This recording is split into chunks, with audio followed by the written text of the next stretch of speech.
Good morning students. सृजन पाठ्यपुस्तक का 11वां अध्याय है बाजार दर्शन। ये विचारात्मक निबंध है। इसके लेखक जैनेन्द्र कुमार हैं। इस निबंध में उपभोक्तावादी परंपरा और बाजारवाद पर गहन मंथन किया गया है। जैनेन्द्र कुमार मनोवैज्ञानिक कथा साहित्य के जन्मदाता माने जाते हैं। सर्वप्रथम लेखक परिचय हम जानेंगे और लेखक परिचय में जैनेन्द्र कुमार। इसमें शीर्षक देंगे मनोवैज्ञानिक कथा साहित्य का जन्मदाता जैनेन्द्र कुमार। मनोवैज्ञानिक कथा साहित्य को जन्म देने वाले, मनोवैज्ञानिक साहित्य को आगे बढ़ाने वाले जैनेन्द्र कुमार हैं।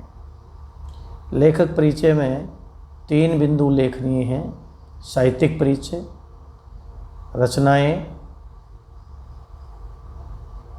और उसके बाद निष्कर्ष। तो आइए साहित्यिक परिचय में।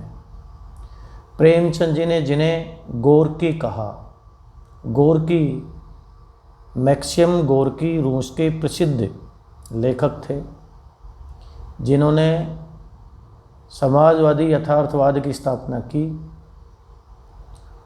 जिन्होंने सर्वहारा वर्ग को अपने साहित्य का विषय बनाया, जो निश्चित रूप से वहाँ के लोकप्रिय एक तरह से लेखक थे। और मुंशी प्रेमचंद उसी गोर्की के मुरीद थे यानी शिष्य थे। मुंशी प्रेमचंद ने कहा कि जैसे जैसे विश्व में शिक्षा का प्रसार होगा, वैसे वैसे भारत में भी सूर और तुलसी की तरह से गोर्की को पढ़ा जाएगा, समझा जाएगा। तो मुंशी प्रेमचंद गोर्की जो समाजवाद यथार्थवाद की स्थापना करने वाले रूस के प्रसिद्ध लेखक हैं, उनके मुरीद थे। तो प्रेमचंद जी ने जिन्हें गोर्की कहा, जिन्हें मनोवैज्ञानिक कथा साहित्य का जन्मदाता माना जाता है, गंभीर चिंतक एवं महात्मा गांधी की विचारधारा पर चलने वाले प्रसिद्ध साहित्यकार जैनेन्द्र कुमार का जन्म अलीगढ़ में हुआ। इनकी प्रारंभिक शिक्षा हस्तिनापुर तथा उच्च शिक्षा काशी विश्वविद्यालय में हुई।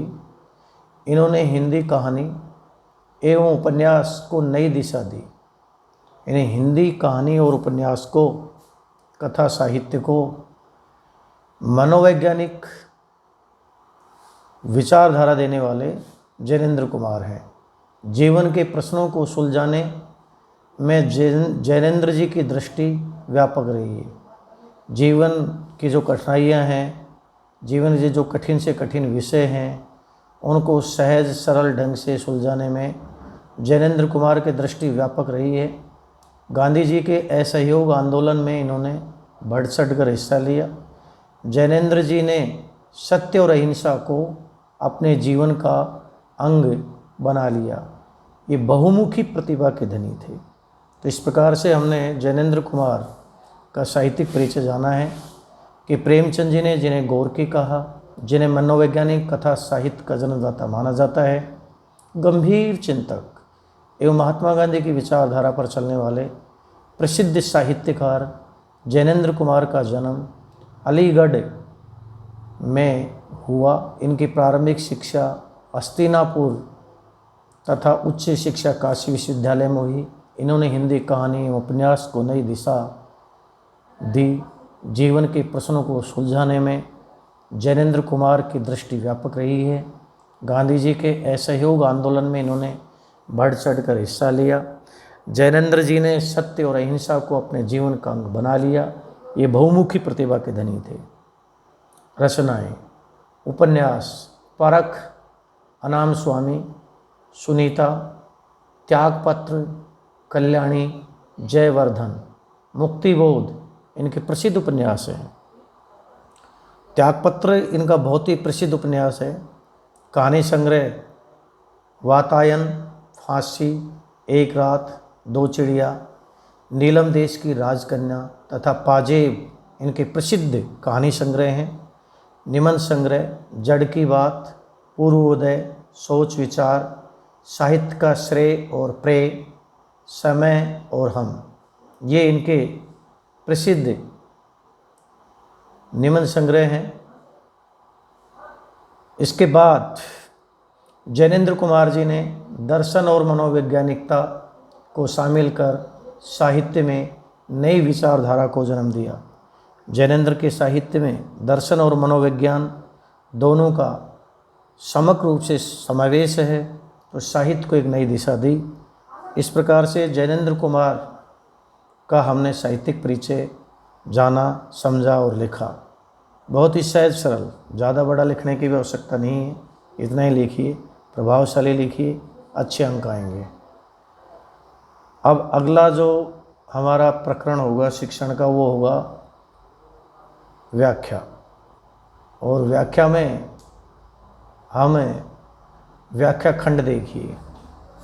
जो इनके, वैसे तो आपको ये बाजार दर्शन निबंध पाठ्य पुस्तक में पूरा पढ़ना है, और उसका निचोड़ है कि उपभोक्तावादी परंपरा और बाजारवाद दोनों में गहरा मंथन किया गया है।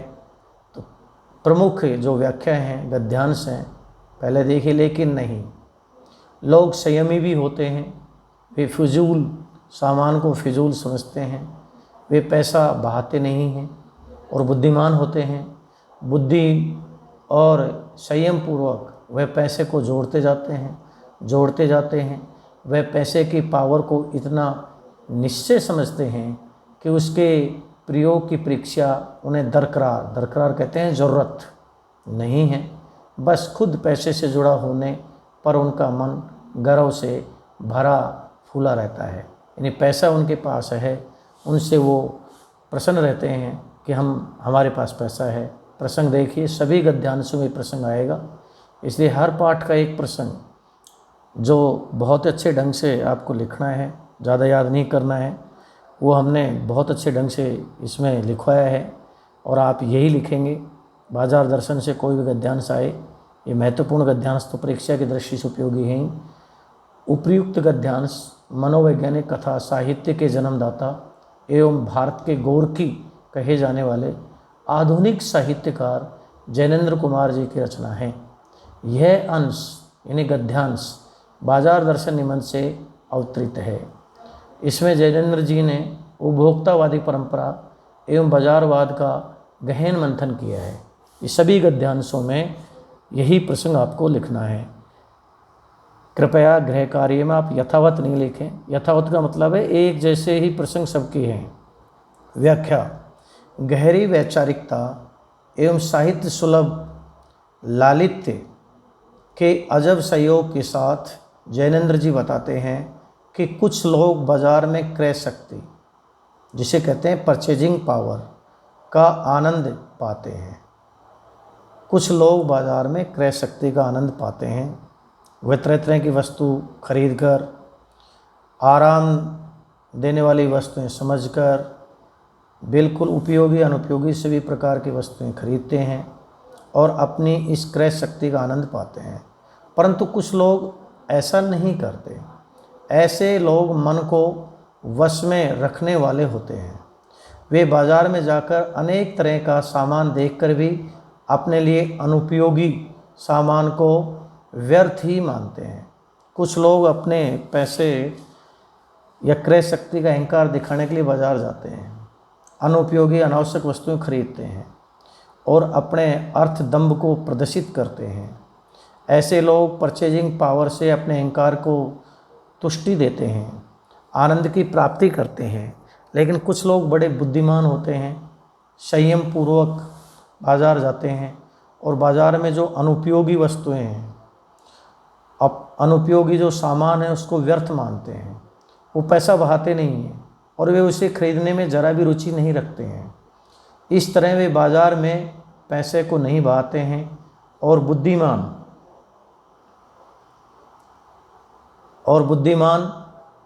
होने का या समझदारी का परिचय देते हैं। ऐसे लोग बुद्धि और संयम से एक एक पैसा जोड़ते जाते हैं और अपना बैंक बैलेंस बढ़ाते रहते हैं।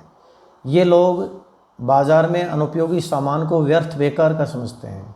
ये पैसा बहाते नहीं हैं, ये पैसे को बचाते हैं, पैसे को जोड़ते हैं और अपना बैंक बैलेंस यानी बैंक में धन जमा करते रहते हैं। उस धन के जमा करने में अपने आप को धनी होने का गर्व महसूस करते रहते हैं। वे पैसे की क्रय शक्ति को इतना ही समझते हैं कि पैसे में वस्तु को खरीदने की जो शक्ति है कि इसका उपयोग बाजारूपन में नहीं किया जाना चाहिए। बाजारूपन का अर्थ है बाहरी चमक दमक या कोरा दिखावा, यानी वो पैसे बाजार में अपने अर्थ दम्भ को दिखाते नहीं हैं, अपने धनी होने के अहंकार को प्रदर्शित नहीं करते हैं, अनुपयोगी वस्तुओं की या अनावश्यक वस्तुओं की खरीद फरोख्त नहीं करते हैं, वो बाज़ार में बाजारूपन नहीं बढ़ाते हैं। उन्हें बाजारूपन एवं परचेजिंग पावर क्रय शक्ति की परीक्षा देने की ज़रूरत नहीं रहती है, क्योंकि उनके पास पैसा है, इसी से वो गर्व महसूस करते हैं। उन्हें तो अपने पास या अपने बैंक बैलेंस में पैसा जुड़े होने का गर्व रहता है और इस बात से ही उनका मन आनंदित रहता है कि हमारे पास क्रय शक्ति है, बैंक में पैसा जमा है। इस गर्व से ही वो आनंदित रहते हैं। इस तरह अपनी परचेजिंग पावर का दुरुपयोग न करने वाले लोग बाजारूपन से बचे रहते हैं। तो निश्चित है इसके गद्यांश में बाजारूपन यानी बाज़ार में जो शोषण की प्रवृत्ति बढ़ाते हैं, जो बाज़ार के बाहरी दिखावे में चमक धमक में आकर अपने धनी होने का दंभ प्रदर्शित करते हैं, ऐसे लोग ना तो बाज़ार से कुछ लाभ उठा सकते हैं और ना ही बाज़ार को कुछ लाभ दे सकते हैं। ऐसे लोग परचेजिंग पावर का दुरुपयोग करते हैं और बाजारूपन बढ़ाते हैं। इस गद्यांश की व्याख्या थी। सीधे सरल शब्दों में गद्यांश की व्याख्या श्रेष्ठ होती है। विशेष इस गद्यांश की भाषा सरल, सुबोध एवं सुगम है। पहला बिंदु बहुत ही महत्वपूर्ण है। सभी गद्यांशों के विशेषों में बाजार दर्शन के निबंध में आपको लिखना होगा। शैली विवेचनात्मक एवं व्याख्यात्मक है। इस गद्यांश में बाजार की सार्थकता सिद्ध की है कि बाजार की सार्थकता कौन सिद्ध करते हैं। वे लोग जो ज़रूरत पड़ने पर उपयोगी और आवश्यक वस्तु बाज़ार में खरीदते हैं, ऐसे लोग ही बाज़ार की सार्थकता सिद्ध करते हैं। लेकिन इस गद्यांश में बताया कि बाज़ार की सार्थकता कौन से लोग सिद्ध नहीं करते। जो अपने धनी होने का दंभ बाज़ार को देते हैं, दिखाते हैं, वो बाज़ार की सार्थकता सिद्ध नहीं करते हैं। इसमें बाजारूपन को घातक बताया है कि बाजारूपन ठीक नहीं है, क्योंकि बाज़ार आवश्यकता की पूर्ति के लिए बने हैं। लेकिन आज जो बाज़ार विकसित हो रहे हैं उनमें बाजारूपन बढ़ रहा है, कपट बढ़ रहा है, और ये समाज और देश के लिए जो बाजारूपन है ये बहुत ही घातक है।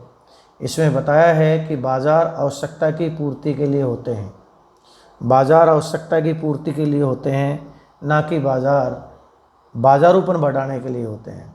इसमें बाज़ार से अनेक अनुपयोगी चीज़ें खरीद कर लाने को नासमझी बताया गया है। बाज़ार हम जाएं तो ज़रूरत की चीज़ें ही खरीदें, उपयोगी और आवश्यक वस्तुएं खरीदें, अनावश्यक और अनुपयोगी वस्तु ना खरीदें। इससे बाजारूपन बढ़ता है, बाज़ार में शोषण की प्रवृत्ति बढ़ती है और ऐसे बाज़ार सभ्यता के लिए ठीक नहीं है। दूसरा गद्यांश देखिए। मैंने मन में कहा, ठीक, बाज़ार आमंत्रित करता है, आमंत्रित यानी बुलाता है कि आओ मुझे लूटो और लूटो, सब भूल जाओ, मुझे देखो, मेरा रूप और किसके लिए है, मैं तुम्हारे लिए ही हूँ। नहीं कुछ चाहते हो तो देखने में क्या हर्ज है। हर्ज का अर्थ है नुकसान है। अजी आओ भी इस आमंत्रण में ये खूबी है कि आग्रह नहीं है। आग्रह तिरस्कार कहते हैं, घृणा जगाता है। लेकिन ऊंचे बाजार का आमंत्रण मूक होता है और उसमें चाह जगती है। चाह चाह मतलब अभाव। चौक बाज़ार में खड़े होकर आदमी को लगता है कि उसके अपने पास काफ़ी नहीं है, और चाहिए और चाहिए। मेरे यहाँ कितना परिमित है, परिमित यानी सीमित, और यहाँ कितना अनुचित है यानी अपरिमित है। और इस प्रकार से वह बाजार से एक तरह से ईर्ष्या से भरता है। प्रसंग यथावत रहेगा कि उपर्युक्त गद्यांश मनोवैज्ञानिक कथा साहित्य के जन्मदाता और भारत के गोरकी कहे जाने वाले आधुनिक साहित्यकार जैनेंद्र कुमार जी की रचना है। यह अंश बाजार दर्शन निबंध से अवतरित है। इसमें जैनेंद्र जी ने उपभोक्तावादी परंपरा एवं बाजारवाद का गहरा मंथन किया है। बाजारवाद का गहरा मंथन किया है। व्याख्या: गहरी वैचारिकता और साहित्य सुलभ लालित्य के अजब सहयोग के साथ मनोवैज्ञानिक कथा साहित्य के जन्मदाता जैनेंद्र जी मित्र के संवाद के माध्यम से कहते हैं। इस निबंध में कभी वो मित्र के माध्यम से, कभी पड़ोसी के माध्यम से उस उपभोक्तावादी परंपरा और बाजारवाद को स्पष्ट करते हैं। और एक मित्र के माध्यम से वो कहते हैं कि मित्र ने कहा, एक मित्र बाज़ार गए थे बस कुछ सामान लाने, और जब लौटे तो उनके हाथों में सामान के बंडल थे। मित्र ने कहा ये क्या हुआ? तो उस समय लेखक ने कहा ये क्या हुआ? तो मित्र ने कहा कि बाज़ार की सजावट देखकर न चाहते हुए भी बहुत सा सामान खरीद लाए हैं। तब लेखक ने कहा ठीक है, बाज़ार ग्राहकों को आमंत्रित करता है कि मुझे जी भर कर लूटो, मन चाहा खूब सामान खरीदो, सब कुछ भूलकर मेरा आकर्षण देखो। मेरा यह सजा सजाया रूप ग्राहकों के लिए ही तो है। बाज़ार में अनेक चीज़ें नहीं चाहने पर भी देखी परखी जाती हैं, उनका मोल भाव पूछा जाता है। इस तरह चीज़ देखने में कोई हर्ज नहीं है। हर्ज का अर्थ है नुकसान। इस प्रकार बाज़ार मानव ग्राहकों को आमंत्रण देता है, अपनी ओर आकर्षित करता है, यानी खिंचाव पैदा करता है। ग्राहक उसे आग्रह न मानते हुए भी अपनी व्यवस्था देखता है और जेब उतनी भरी न होने से वह अपना अपमान भी समझता है। लेखक सहजता के साथ बताते हैं कि ऊंचे बाजार का आमंत्रण एकदम चुप होता है। सभ्यता के विकास के साथ साथ जितने ऊंचे ऊंचे बाजार विकसित हो रहे हैं आज हमारी अर्थव्यवस्था में, ये एकदम मुंह का आमंत्रण है, अपनी ओर आकर्षित करते हैं। वह स्वयं कुछ नहीं कहता है, परंतु उसकी चमक दमक एवं सजावट को देखकर मन में सामान खरीदने की लालसा इच्छा जगती है। इस चाह का आशय अपने पास उस वस्तु का अभाव, कमी मानना है। चौक बाज़ार में खड़े होकर और चारों ओर दुकानों को सजा सजाया देखकर आदमी को लगने लगता है कि मेरे पास कम ही चीज़ें हैं, अमुक यानी फला सामान की कमी है। बाज़ार में कितना सारा सामान है जबकि मेरे पास अल्प मात्रा में है। इस प्रकार उसके मन में वहाँ एक सजे सजाए सामान को खरीदने की लालसा जगती है और वह अनुपयोगी अनावश्यक वस्तुएं भी खरीदने लग जाता है। उसके मन में तय नहीं होता कि मुझे कौन सी वस्तु की ज़रूरत है, कौन सी उपयोगी है, कौन सी आवश्यक है, बस वो तो खरीदता ही रहता है। अब इसमें विशेष में वही 5 बिंदु हमने लिखा है यथावत आप इसको लिखेंगे नहीं, बिल्कुल पूरे बिंदु लिखेंगे। गद्यांश की भाषा सरल सुबोध एवं सुगम है। बिंदु नंबर 2 शैली विवेचनात्मक एवं व्याख्यात्मक है। बिंदु नंबर 3 इस गद्यांश में बाजार की सार्थकता सिद्ध की है।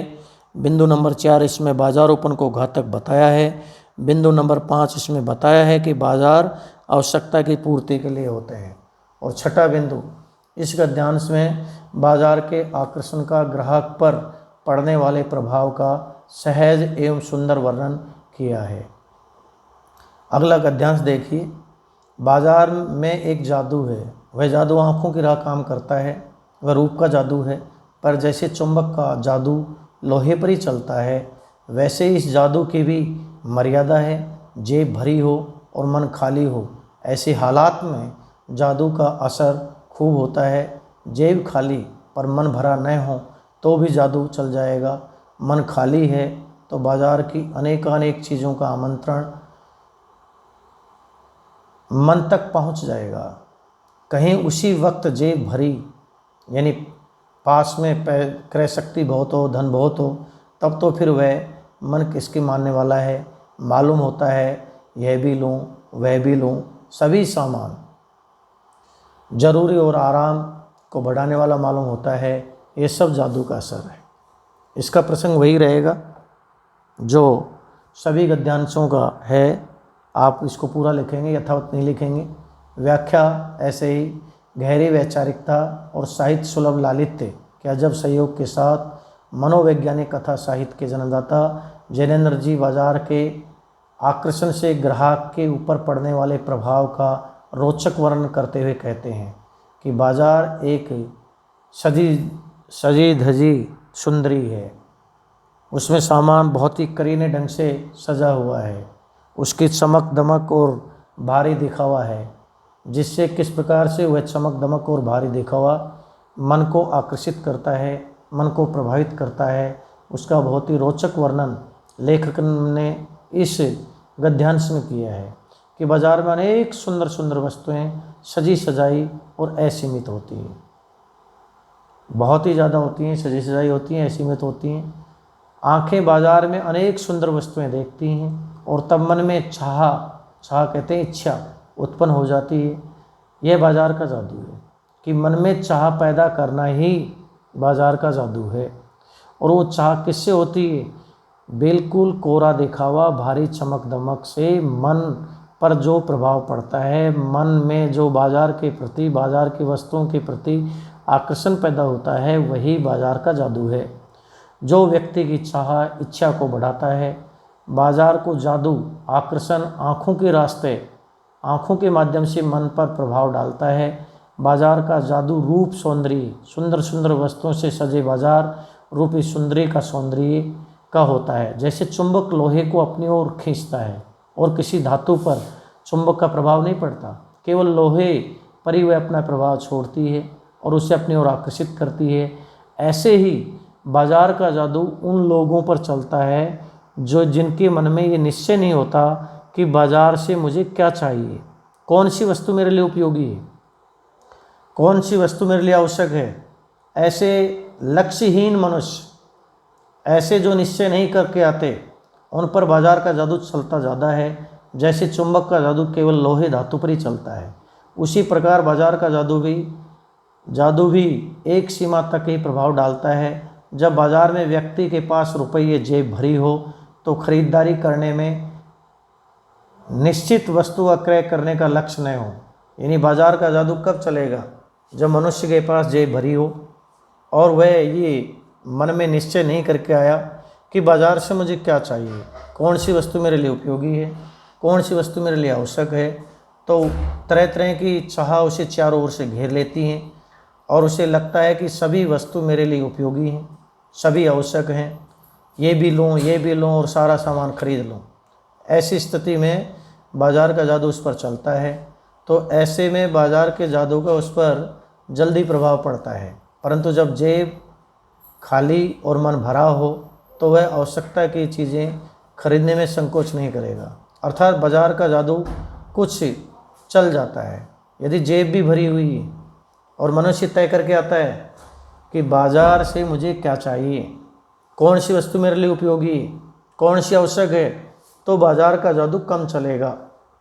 जब मन में किसी चीज़ की खरीदारी करने में भटकाव या लक्ष्यहीन हो, इन्हें हम तय नहीं कर पाएँ कि कौन सी वस्तु हमारे लिए उपयोगी है, आवश्यक है और बाजार से हमें क्या चाहिए, ऐसी भाव दशा को मन खाली होना कहते हैं। और जेब भरी हो तो फिर वह बिना सोचे समझे सब कुछ खरीदने को तैयार हो जाएगा और सोचेगा कि यह भी लूँ वह भी लूँ, सभी सामान जरूरी हैं और घर पर आराम बढ़ाने वाले हैं। अब उसी बाज़ार में जितनी भी वस्तुएं हैं सारी उपयोगी नज़र आने लगती हैं। सारी वस्तुएं उसे आवश्यक नज़र आने लगती हैं और सारी वस्तुएं आराम देने वाली, आरामदायक लगने लगती हैं। इसलिए वह खरीदारी करने लगता है और अनुपयोगी अनावश्यक वस्तुओं को खरीदता रहता है, अपना अर्थ दम दिखाता रहता है। इससे बाजार में एक तरह से बाजारूपन बढ़ता है। इस प्रकार बाजार के आकर्षण का उस व्यक्ति पर जल्दी प्रभाव पड़ जाता है तथा वह खूब खरीदारी कर लेता है। ये 5 बिंदु यथावत रहेंगे और वो वही हैं। गद्यांश की भाषा सरल, सुबोध एवं सुगम है। बिंदु नंबर 2, शैली विवेचनात्मक एवं व्याख्यात्मक है। बिंदु नंबर 3, इस गद्यांश में बाजार की सार्थकता सिद्ध की है। बिंदु नंबर 4, इसमें बाजारूपन को घातक बताया गया है। और बिंदु नंबर 5, इसमें बताया है कि बाजार आवश्यकता की पूर्ति के लिए होते हैं। और बिंदु नंबर 6, इस गद्यांश में भौतिकवादी प्रवृत्ति को बढ़ावा मिलना बताया गया है। आज जो हमारी सभ्यता का विकास हो रहा है वह भौतिकवादी प्रवृत्ति को बढ़ा रहा है। बाजार आवश्यकता की पूर्ति के लिए बने हैं, लेकिन आज जो विकास है, बाजार हमारे विकास के प्रतीक है, उसकी दिशा और दशा सही नहीं है, क्योंकि बाजार भौतिकवादी प्रवृत्ति को बढ़ा रहे हैं, शोषण की प्रवृत्ति को बढ़ा रहे हैं। बाजार का जादू मन खाली और जेब भरी हो तो खूब चलता है। चौथा गद्यांश आप ध्यानपूर्वक पढ़िए। प्रसंग यथावत यानी वैसे ही लिखना है, बार बार इसको दोहराना ठीक नहीं है, आप इसको पूरा लिखेंगे। व्याख्या, दर्शन और मनोविज्ञान को शामिल कर साहित्य में नई विचारधारा देने वाले जैनेन्द्र जी कहते हैं कि मन सदैव चलायमान चंचल है। मन स्थिर नहीं होता, मन में तरह तरह की चाह पैदा होती है, क्योंकि पीपर पात सरिस मन डोला। मनुष्य का मन सदैव चलायमान है, गतिशील है, चंचल है, वह कभी स्थिर हो ही नहीं सकता। वह कोशिश करने पर भी लोभ लालसा से मुक्त नहीं हो पाता है। ये मन का स्वभाव है कि लोभ लालसा में वह सदैव लगा रहता है, लोभ लालसा की ओर आकर्षित होता रहता है। इससे मुक्त होना संभव नहीं है। मन को नियंत्रित कर यदि लोभ को जीता जावे तो वह यथार्थ में संभव नहीं है। यथार्थ कहते हैं सच्चाई में। यदि कोई ये कहता है कि मन को वश में रख लेंगे और मन को लोभ लालसा से मुक्त कर देंगे, तो ये सच्चाई में संभव नहीं है, क्योंकि यहाँ तो मन का मरना है। मन को ज़बरदस्ती दबाकर लोभ लालसा से मुक्त रखना ये सच्ची मुक्ति नहीं है, क्योंकि लोभ मन में होता है और जब लोभ ही नहीं होता तो मन नहीं होता, तथा उसका अभाव मानना नकारात्मक भाव है। मन होगा तो उसमें लोभ और लालसा होगी। इस तरह मन को दबाना तो मनुष्य की हार है, मन का मारना मनुष्य की हार है और लोभ की जीत है कि हमने ये लोभ और लालच था कि लोभ और लालसा से मन को मुक्त करना।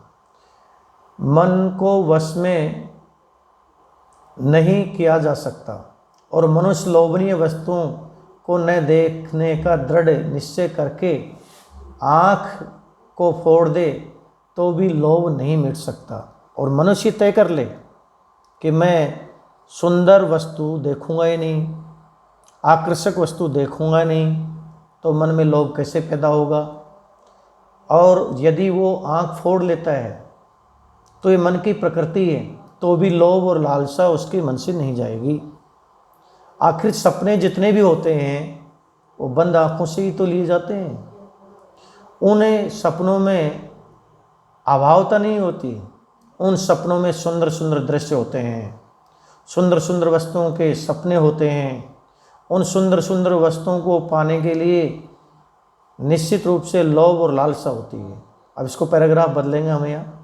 आदमी सपने में भी आंखें बंद करके अनेक सुंदर सुंदर दृश्यों को देखता है और सपने में वह उन चीज़ों को पाने के लिए बेचैन हो जाता है।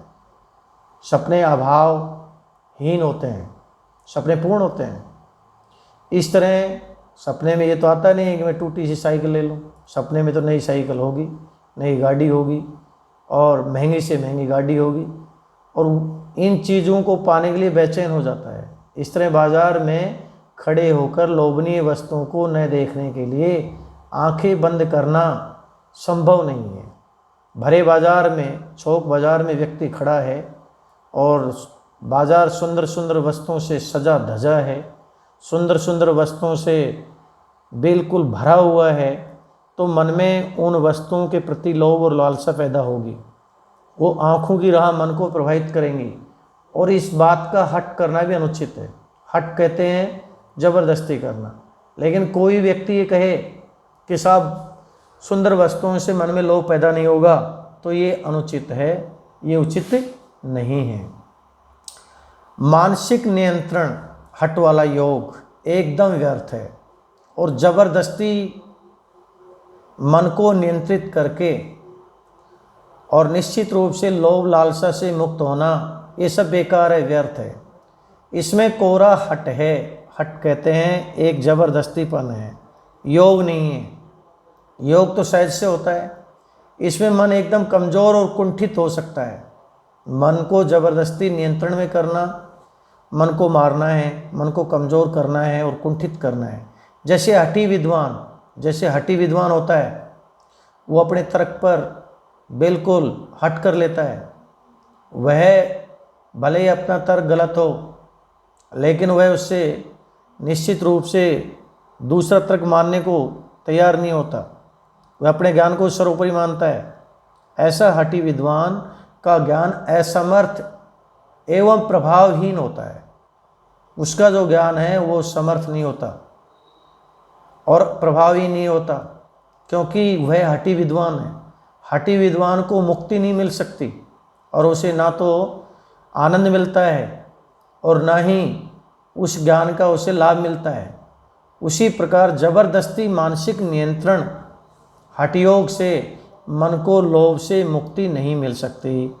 और विशेष देखिए, विशेष में 5 बिंदु यथावत रहेंगे। छठा बिंदु देखिए, इस गद्यांश में मन पर नियंत्रण रखने तथा चाह को दबाए रखने के संबंध में मानवीय व्यवस्था की व्यंजना की गई है कि मानव की व्यवस्था हो सकती है। 5वां गद्यांश ध्यानपूर्वक पढ़िए और इसके बाद प्रसंग यथावत लिखिए। व्याख्या सीधे आ जाइए। दर्शन और मनोवैज्ञानिकता को शामिल कर साहित्य को नई विचारधारा देने वाले जैनेन्द्र जी बताते हैं कि चूरण वाला भगत जी, पहले ही बताया था कि कभी अपने मित्रों के माध्यम से, पड़ोस के माध्यम से और कभी भगत जी के माध्यम से यह उपभोक्तावादी परंपरा और बाजारवाद का गहरा मंथन और बाजारूपन, बाजार जाएं तो किस अवस्था में जाएं, कभी दार्शनिक अंदाज में, कभी पड़ोसियों के माध्यम से बता रहे हैं। तो यहाँ चूरण वाला भगत जी अत्यंत भोला व्यक्ति है। शायद उसे अक्षर ज्ञान भी नहीं है। बाजार में चलने वाले क्रय विक्रय के सिद्धांतों से भी अनजाना लगता है। ये चूरण वाले भगत जी हैं, वह शायद निरक्षर हैं, अक्षर ज्ञान भी उन्हें नहीं है, लेखक कहता है। और बाजार में चलने वाले जो क्रय विक्रय के सिद्धांत हैं, यानी बाजार में आर्थिक क्रियाकलापों के जो सिद्धांत हैं, अर्थव्यवस्था के जो सिद्धांत हैं, उनके बारे में वो बिल्कुल अनजान है, यानी वो जानता तक भी नहीं है।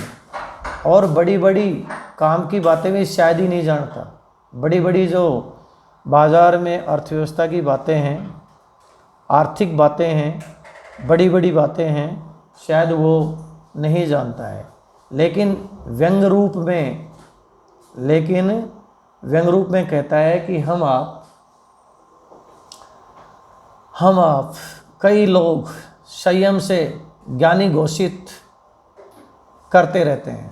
हम आप बड़ी बड़ी बातें करते हैं, आर्थिक क्रियाकलापों के बारे में ज्ञानप्रद बातें करते हैं, बड़ी बड़ी बातों का ज्ञाता बताने में गर्व करते हैं।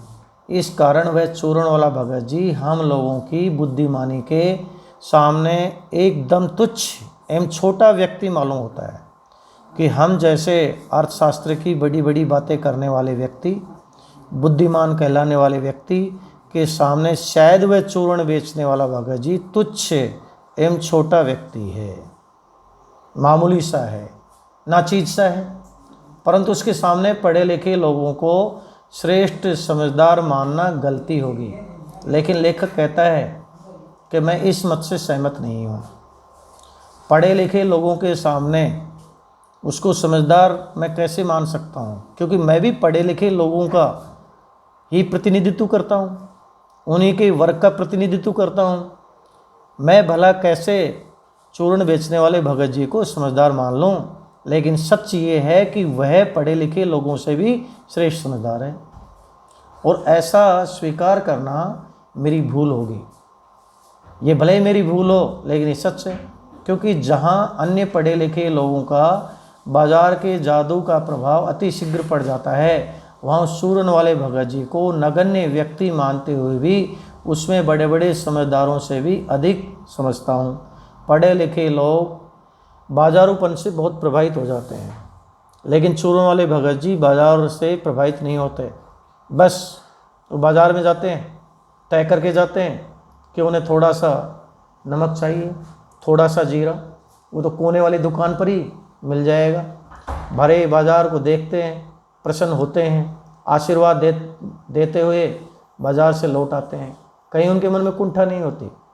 तो लेखक कहते हैं कि निश्चित रूप से वो चूर्ण वाले भगत जी हम पढ़े लिखे समझदार लोगों से कहीं ज़्यादा समझदार हैं। भले इसमें मेरी भूल हो, लेकिन ये सच है। चूर्ण वाले भगत जी भी अनेक तथाकथित बड़े लोगों से भी श्रेष्ठ हैं, क्योंकि चौक बाज़ार में सुंदर ढंग से लोभनीय चीज़ों की दुकानें सजी हैं, धजी हैं, बाज़ार भरा हुआ है, लेकिन चूर्ण वाले भगत जी उस बाज़ार के आकर्षण से प्रभावित नहीं होते।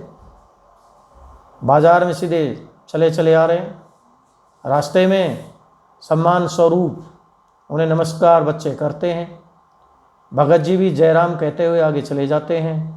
बाज़ार की सुंदरता को देखते हैं, उनके मन में कहीं रिक्तता नहीं है, कहीं अभावता नहीं है।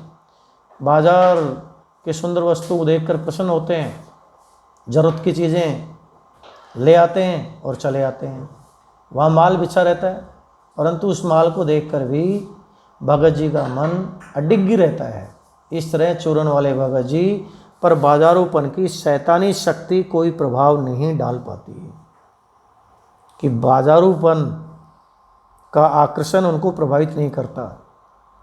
बाजार की सुंदरता उन्हें कोई घाव नहीं देती, बल्कि आनंद देती है। तो आज जो बाजार विकसित हो रहे हैं, वह एक तरह शैतानी शक्ति मनुष्य को दे रहे हैं, एक ईर्ष्या की, घृणा की शक्ति दे रहे हैं। विशेष में 5 बिंदु यथावत रहेंगे कि गद्यांश की भाषा सरल, सुबोध एवं सुगम है। दूसरा बिंदु यहाँ है, शैली विवेचनात्मक एवं व्याख्यात्मक है। तीसरा बिंदु, इस गद्यांश में बाजार की सार्थकता सिद्ध की गई है। चौथा बिंदु, इसमें बाजारूपन को घातक बताया है। पांचवा बिंदु, इसमें बाजारूपन को घातक बताया है। पांचवा बिंदु है, इसमें बताया है कि बाजार आवश्यकता की पूर्ति के लिए होते हैं। और छठा बिंदु ये, इस गद्यांश में मन की अडिग स्थिति होने पर बाजार का जादू नहीं चल पाता है। यदि मन अडिग है, मन में दृढ़ निश्चय है कि बाजार से हमें क्या चाहिए, कौन सी वस्तु हमारे लिए उपयोगी है, कौन सी आवश्यक है, तो बाजार का जादू हम पर नहीं चलेगा। भले हमारी जेब भरी क्यों ना हो, भले हमारे पास क्रय शक्ति अत्यधिक क्यों ना हो, तो भी बाजार का आकर्षण हमारे ऊपर नहीं चलेगा। और ऐसे बाजार ही हमारी आवश्यकता की पूर्ति के लिए होंगे, बाजार की सार्थकता हम सिद्ध करेंगे। यही लेखक का प्रतिपाद्य है, मूल संदेश है। छठा गद्यांश ध्यानपूर्वक पढ़िए, प्रसंग वही लिखिए जो पूर्व के गद्यांशों में लिख दिया। व्याख्या, दर्शन और मनोवैज्ञानिकता को शामिल कर साहित्य को नई विचारधारा देने वाले जैनेन्द्र जी कहते हैं कि चूर्ण वाले भगत जी को लोक वैभव की व्यंग शक्ति जरा सी भी प्रभावित नहीं करती है।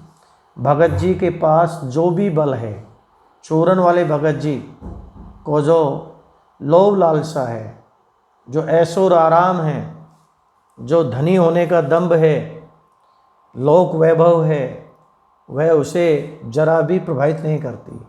आखिर कोई ना कोई बल चूर्ण वाले भगत जी के पास है। वह निश्चित ही व्यंग शक्ति से बढ़कर है, क्योंकि बाजार उसे ईर्ष्या से नहीं भरता, बाजार उसे घाव नहीं देता, बल्कि बाजार तो उससे आशीर्वाद ही पाता है। ये बाजार की व्यंग शक्ति यानी बाजारूपन से बढ़कर भगत जी के पास कोई बल है। पैसे की व्यंग शक्ति का प्रभाव अत्यधिक होता है। पैसे से ही भौतिक सुख सुविधाओं का प्रसार होता है, और पैसा सब कुछ है। आज पैसे से ही भौतिक सुख सुविधाओं का प्रचार प्रसार हो रहा है, पैसे की ओर हर व्यक्ति आकर्षित होता है, लेकिन चूरन वाले भगत जी आकर्षित नहीं होते। लेखक कहता है कई सालों से मैं उसे देख रहा हूँ, वो बंधे बंधाए समय में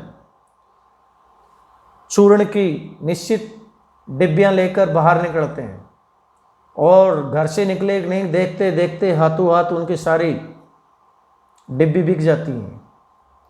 बस 6 आने की कमाई हुई कि नहीं कि बाकी का बचा हुआ चूर्ण वे बच्चों को बांट देते हैं। 25वां पैसा भी वो नहीं लेते, प्रतिदिन 24 पैसे कमाने। पैसा उनके सामने बिलखता है, रोता है कि मुझे उठाओ, लेकिन चूर्ण वाले भगत जी उसे बिलखता हुआ छोड़ देते हैं। वह भौतिक सुख सुविधाओं का असर उन पर नहीं होता। आखिर कोई ना कोई बल है उस भगत जी के पास जो श्रेष्ठ बल है। लोग वह पैसों से प्रभावित होते हैं, लेकिन भगत जी संसारी वैभव से अप्रभावित रहते हैं। संसारिक वैभव उनके प्रभावित नहीं करता। बरसों से यही काम कर रहे हैं, चूर्ण बेच रहे हैं। बस बंधे बंधे समय में चूर्ण बेचने के लिए घर से निकलते हैं। लोग श्रद्धा व्यक्त करने के लिए भी उनका चूर्ण ले लेते हैं। 24 पैसे की कमाई हुई कि नहीं कि उसके बाद बचे हुए चूर्ण की डिब्बियों को बांट देते हैं। संसारी वैभव से अप्रभावित रहते हैं। उनके मन में जो बल है वह कुछ दूसरे ही प्रकार का है, जिससे जो विद्वान लोग हैं उस बल को तरह तरह का नाम देते हैं। तत्ववेता, तत्वों के जो विशेषज्ञ हैं उसे पारलौकिक शक्ति कहते हैं, उसे ईश्वरीय शक्ति कहते हैं कुछ लोग। कुछ उसे आत्मिक बल कहते हैं, कुछ धार्मिक बल कहते हैं, कुछ नैतिक बल कहते हैं। लेकिन चाहे कुछ भी कहें, चाहे उसे ईश्वरीय शक्ति कहें, आत्मिक बल कहें, धार्मिक बल कहें या नैतिक बल कहें, वह बल श्रेष्ठ है, और वह बल आप में और हम में किसी में नहीं है। इसलिए चूर्ण बेचने वाले भगत जी हमसे ज़्यादा श्रेष्ठ हैं। लेखक कहता है कि मुझ में इतनी योग्यता नहीं है, मैं विद्वान भी नहीं हूँ, और विद्वान होने का प्रमाण भी नहीं दे रहा हूँ, और ना ही मुझ में इतनी क्षमता है कि मैं धार्मिक, नैतिक तथा आत्मिक शब्दों में अंतर देखूं। विद्वान लोग शब्दों में अंतर देखने लग जाते हैं, लेकिन मैं यहाँ विद्वता प्रदर्शित नहीं करता हूँ तथा शब्दों के भावार्थ का प्रतिपादन कर सकूं। मैं उसके भावार्थ का प्रतिपादन भी नहीं करूँगा। ये शब्द अति गंभीर आशय के द्योतक हैं, बाकी ये शब्द बहुत ही गंभीर आशय लिए हुए हैं। मुझे इन शब्दों के आशय से मतलब नहीं है, उनके महत्व को लेकर कोई शंका नहीं है। निश्चित रूप से ये शब्द महत्वपूर्ण है। पारलौकिक, ईश्वरीय शक्ति, आत्मिक शक्ति, धार्मिक शक्ति, नैतिक बल, ये सारे जो हैं ये गंभीर आशय के द्योतक हैं, और आशय से मतलब नहीं तथा इनके महत्व को लेकर कोई शंका नहीं, सब महत्वपूर्ण है। इस बात से इतना ही कहा जा सकता है कि जिस व्यक्ति में वस्तुओं के संग्रह की तथा सुख वैभव के साधनों की लालसा है, उन्हें बटोरने की इच्छा का मतलब है कि संग्रह करने की प्रवृत्ति। संसारी वैभव में आराम देने वाली वस्तुओं का संग्रह किया जाता है। लेकिन जिस व्यक्ति में ये बल है, चाहे लोग उसे विद्वान लोग ईश्वरीय शक्ति कहें या आत्मिक बल कहें या नैतिक बल कहें या धार्मिक बल कहें, उनमें संसारी वैभव इकट्ठा करने की इच्छा नहीं होती। वहाँ उस आत्मिक बल का मूल रूप नहीं है। लेकिन जिन लोगों में ये भावना है उनमें ये आत्मिक बल नहीं होता। पैसे की व्यंग शक्ति और अत्यधिक संसारी वैभव की आकांक्षा को ही श्रेष्ठ मानना मनुष्य की सबसे बड़ी कमजोरी है, लेकिन ये दुर्भाग्य है कि आज पैसे को ही श्रेष्ठ माना जा रहा है। संसारी वैभव की आकांक्षा की ओर ही संसार के लोग आकर्षित हो रहे हैं और कह रहे हैं कि बाप बड़ा ना भैया और सबसे बड़ा रुपया। ये वास्तव में मनुष्य की हार है, उसकी कमजोरी है, उसकी समर्थता नहीं है, बल्कि मनुष्य की कमजोरी है। लेकिन वो भगत जी में कमजोरी नहीं है। इसमें मनुष्य बलशाली नहीं अपितु निर्बल ही होता है। ये मनुष्य की दुर्बलता का प्रतीक है, उसकी निर्बलता, उसकी कमजोरी का प्रतीक है कि संसारी वैभव की ओर दौड़ रहा है। मन में कमजोर व्यक्ति ही धन बल को पाने का प्रयास करता है, और जो मन से कमजोर होता है वही धन बल को पाने का प्रयास करता है। 5 बिंदु विशेष में यथावत लिखेंगे। 6ठा बिंदु इस गद्यांश में संतोष का भाव बनाए रखने पर बल दिया गया है कि सबसे बड़ा जो बल है वो है संतोष का बल। इसलिए कहा गया है कि गोधन गजधन और बाजी धन, गोधन गजधन, इसमें कहा गया है गोधन गजधन और बाजी धन सब धन धनी समानी, जब आवे संतोष सब धन धूलि समानी। सबसे श्रेष्ठ जो धन है वह संतोष का धन है। तो इस प्रकार से हमने ये व्याख्या की बाजार दर्शन में, और ये बहुत ही मनोवैज्ञानिक निबंध था। आज इतना ही। Thank you so much. आगे कल।